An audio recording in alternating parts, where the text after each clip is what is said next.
नमस्कार छात्रों, Dzire point के एक नए वीडियो लेक्चर में मैं इसके सर हिंदी विषय के साथ आप सभी का स्वागत करता हूं, जिसमें आज हम पढ़ेंगे रसखान द्वारा रचित सवये एवं कवित्व की ससंदर्भ व्याख्या तथा काव्य सौंदर्य किस प्रकार से करने हैं। तो देखिए, पहले पद की व्याख्या है, यहाँ पर किस प्रकार से करना है। कह रहे मानुष्य होंद से लेकर के की डारन तक, मतलब ये आपका पहला पद है। तो देखिए, इसका संदर्भ होगा प्रस्तुत पद्यावतरण हमारी पाठ्य पुस्तक हिंदी के सवये नामक शीर्षक से अवतरित है। इसके रचयिता कृष्ण भक्त रसखान हैं। तो अब देखिए इसका प्रसंग, मतलब इस पद में क्या कह रहे हैं। तो कह रहे हैं कि प्रस्तुत पद में रसखान अपनी मनोकामना व्यक्त करते हुए भगवान से कह रहे हैं कि क्या कह रहे हैं, आगे आप व्याख्या में देखिए।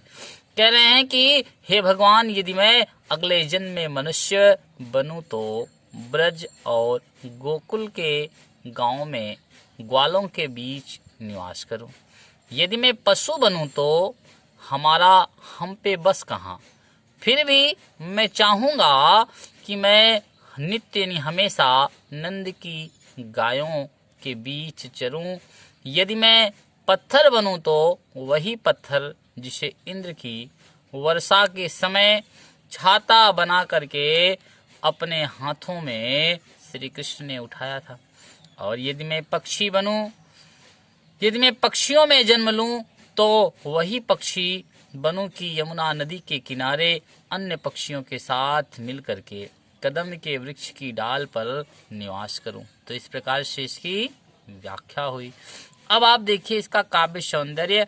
तो काव्य सौंदर्य में सबसे पहले भाषा आपको, तो भाषा जो है रसखान जी ने जो प्रयोग किया वह ब्रज भाषा। अलंकार की बात की जाए तो रूपक और अलंकार, अलंकार तथा अनुप्रास अलंकार आपको देखने को मिलते हैं। छंद इसमें सवया है। रस की बात की जाए तो भक्ति रस, क्योंकि भगवान की भक्ति इन्होंने किया है। तो इस प्रकार से आपके ये हुए पहले पद की व्याख्या। अब आगे देखिए, जो आपकी किताबों में और दिए हैं उसकी व्याख्या फिर बताते हैं। तो देखिए दूसरा है धूरी भरे से लेकर के माखन रोटी, मतलब ये आपका लगभग तीसरा पद है। तो इसकी व्याख्या किस प्रकार से करनी है, मतलब सबसे पहले संदर्भ में आप बताएंगे प्रस्तुत पद्यांश हमारी पाठ्य पुस्तक काव्य संकलन या हिंदी के सवये नामक शीर्षक से अवतरित है, जो कि कृष्ण भक्त कवि या भक्ति काल के प्रसिद्ध कवि रसखान द्वारा रचित है। अब इसकी प्रसंग में आप देखिए, प्रस्तुत पद में या प्रस्तुत सवये में श्री कृष्ण की बाल लीला का रसखान जी ने वर्णन करते हुए कह रहे हैं कि क्या कह रहे हैं। देखिए क्या कह रहे हैं। कह रहे हैं कि एक सखी जो है दूसरी सखी से श्री कृष्ण के बाल लीला का या बाल सौंदर्य का वर्णन करते हुए कह रही है कि श्री कृष्ण धूल से भरे हुए अत्यंत सुशोभित हो रहे थे या बड़े सुंदर लग रहे थे।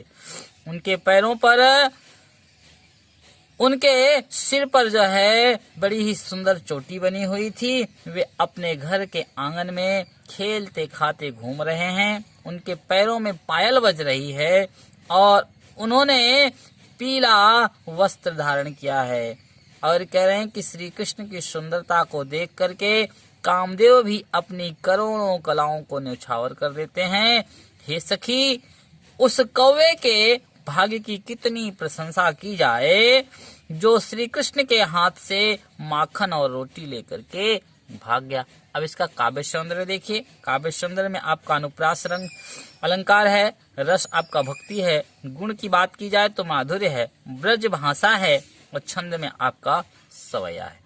अब आगे देखिए, फिर आगे है अगला, कजा दिन ते बिकाए गयो हैं तक की व्याख्या। तो संदर्भ वही होगा प्रस्तुत पद्यांश हमारी पाठ्य पुस्तक या प्रस्तुत पद्यावतरण हमारी पाठ्य पुस्तक हिंदी के सवये नामक शीर्षक से उद्धृत है और यह रसखान ग्रंथावली से लिया गया है और इसके रचयिता कृष्ण भक्त कवि रसखान है। अब देखिए इसमें जो है प्रसंग इसका क्या होगा। कह रहे हैं कि इसमें इस पद में ब्रज की जो गोपियां हैं वह भगवान श्री कृष्ण के मनमोहक रूप का चित्रण करते हुए एक गोपी दूसरे से कह रही है। क्या कह रही है कि हे सखी, जिस दिन से वह नंद का बालक जो है इस वन में आकर के गायों को चरा करके गया है, उस दिन से तथा वह अपनी मोहनी मतलब सबको मोहित कर लेने वाली तान को सुना करके अपने बंसी को बजा करके हमको प्रसन्न कर गया है, रिझा गया है, उसी दिन से हे सखी ऐसा जान पड़ता है कि वह कोई जादू सा करके हमारे मन में प्रवेश कर गया है। इसलिए अब कोई गोपी किसी की मर्यादा का पालन नहीं करती है और उन्होंने अपनी लाज शर्म को त्याग दिया है और ऐसा मालूम पड़ता है कि संपूर्ण या सारे ब्रज के लोग श्री कृष्ण के हाथों में बिक गए हैं। अब ये तो हुआ आपका व्याख्या। अब देखिए इसका काव्य सौंदर्य। तो काव्य सौंदर्य में ब्रजभाषा शैली आपकी मुक्तक शैली है, छंद आपका सवया है, रस श्रृंगार रस है, अलंकार में अनुप्रास अलंकार है। अब देखो अगला है कान भय लेकर के बांसुरी रही हूं। इसकी व्याख्या संदर्भ प्रस्तुत पद्यावतरण हमारी पाठ्य पुस्तक हिंदी के रसखान ग्रंथावली से उद्धृत सवये नामक शीर्षक से अवतरित है और इसके रचयिता कृष्ण भक्त कवि रसखान है। अब देखिए इसके प्रसंग किस प्रकार से लिखे जाएंगे। तो प्रसंग में आप ये बताएंगे कि जो है गोपियां भगवान की बांसुरी से ईर्ष्या करती हुई आपस में बातचीत करते हुए एक गोपी दूसरे से कह रही है। क्या कह रही है देखिए कि हे सखी, कन्हैया तो बांसुरी के वश में हो गए हैं, अब हम लोगों को यहाँ कोई पूछने वाला नहीं है। यह सौत बांसुरी दिन रात उन्हीं के साथ लगी रहती है। अब लोग भला इस सौत के द्वारा कष्ट को कैसे सहा जाए। कह रहे हैं कि अब हमसे इस सौत का कष्ट कैसे सहा जाए। कह रहे हैं कि जिस बांसुरी ने मनमोहन श्री कृष्ण को अपने मोहित कर लिया है अपने में, वह हमको सदैव जलाती रहेगी, सताती रहेगी। इसलिए आओ हम सभी मिल करके हे सखी ब्रज छोड़ करके भाग चलें, क्योंकि अब तो ब्रज में केवल बांसुरी ही रहेगी, हम लोगों का यहाँ क्या काम है। अब आगे देखिए आपका अगला पद है मोर पखा से लेकर के ना धरोगी।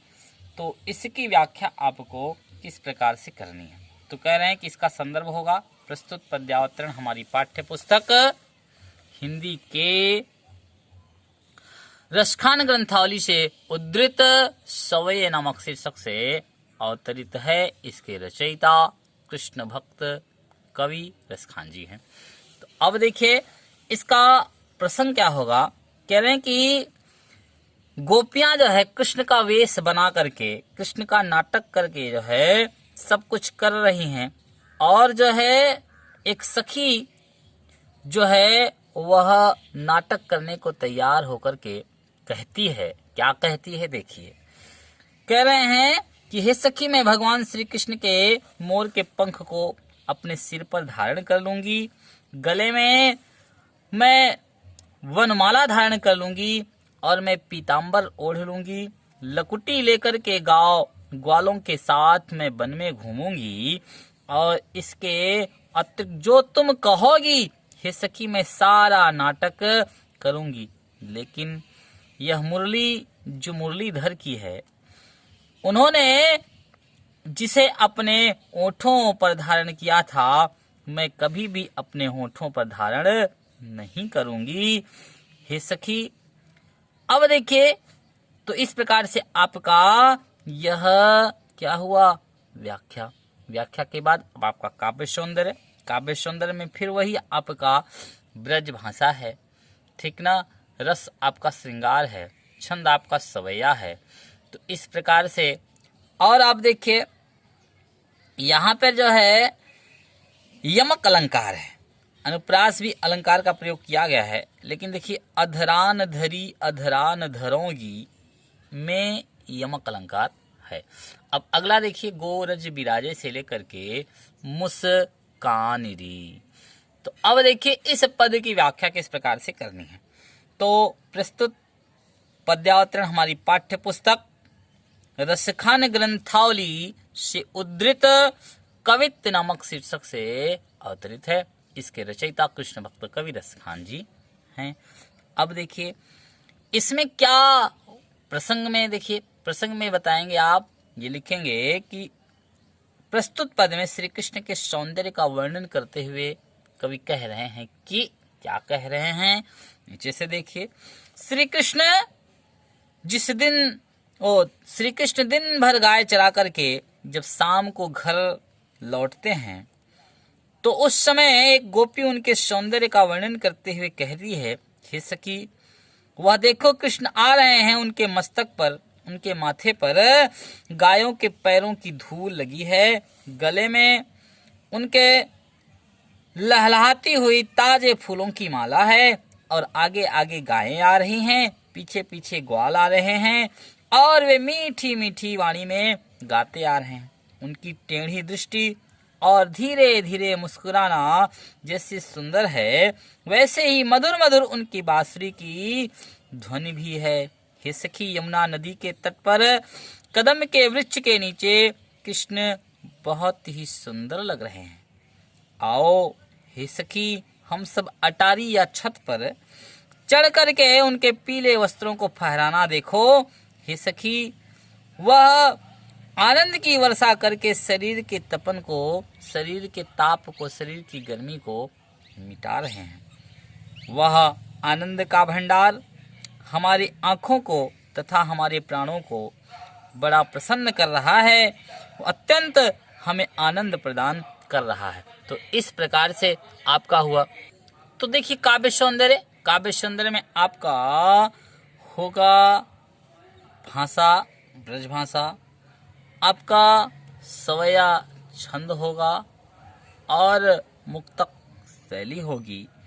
अब देखिए जो है यहाँ पर रस की बात की जाए तो श्रृंगार रस भी है और आपकी भक्ति, और श्रृंगार रस और भक्ति रस दोनों हैं। आपको आप चाहे जो लिख सकते हैं। अब देखिए इस प्रकार से अनुप्रास आपका अलंकार इसमें है। तो आपने देखा इस प्रकार से आज रसखान द्वारा रचित कवित्व और सवैयों की व्याख्या, प्रसंग तथा काव्य सौंदर्य आपको किस प्रकार से लिखने हैं। अब फिर मिलेंगे आपको अगले वीडियो में, तब तक के लिए बाय बाय, टेक केयर।